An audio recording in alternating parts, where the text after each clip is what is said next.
Hello சொந்தங்களே, பழனி முருகன் கோவிலுக்கு கிளம்பியாச்சு. ஃபர்ஸ்ட் அண்ட் ஆல் சாரி, என்னால் ப்ராப்பராக வீடியோ எடுக்க முடியல. எனக்கு வீடியோ எடுக்க ப்ராப்பராக ஆள் இல்லாததுனால நானே தான் என்னால் முடிஞ்ச அளவுக்கு எடுத்திருக்கேன். அது போக பழனி முருகன் கோவில்லையும் கேமரா, ஃபோன் எதுவுமே அலோவ் இல்லைன்னு சொல்லிட்டாங்க. ஸோ என்னால் முடிஞ்ச அளவுக்கு எல்லாமே ஷேர் பண்ணியிருக்கேன்.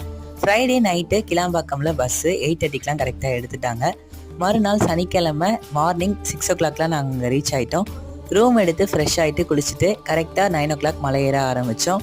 அவ்வளோ அழகாக முருகன் காட்சி கொடுத்தாரு ராஜ அலங்காரத்தில். ப்ளஸ் மயில் ரூபத்துலேயும் காட்சி கொடுத்தாருங்க. நான் அதை எக்ஸப்டே பண்ணலை, அவ்வளோ அழகாக இருந்தது மயில் பார்க்க. அதுக்கப்புறமா முருகனை பார்த்துட்டு பிரசாதம்லாம் வாங்கிட்டு கரெக்டாக கீழே இறங்கி வந்துட்டோம். கோபுர தரிசனம் அவ்வளோ ஒரு அழகாக இருந்துச்சு. அங்கேருந்து வரவே மனசு இல்லை.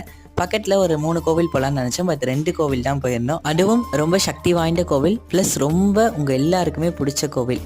உங்களுக்குன்னு மட்டும் இல்லை, எனக்கும் ரொம்ப பிடிச்ச கோவில். நெக்ஸ்ட் வீடியோவில் பார்க்கலாம். பாய்.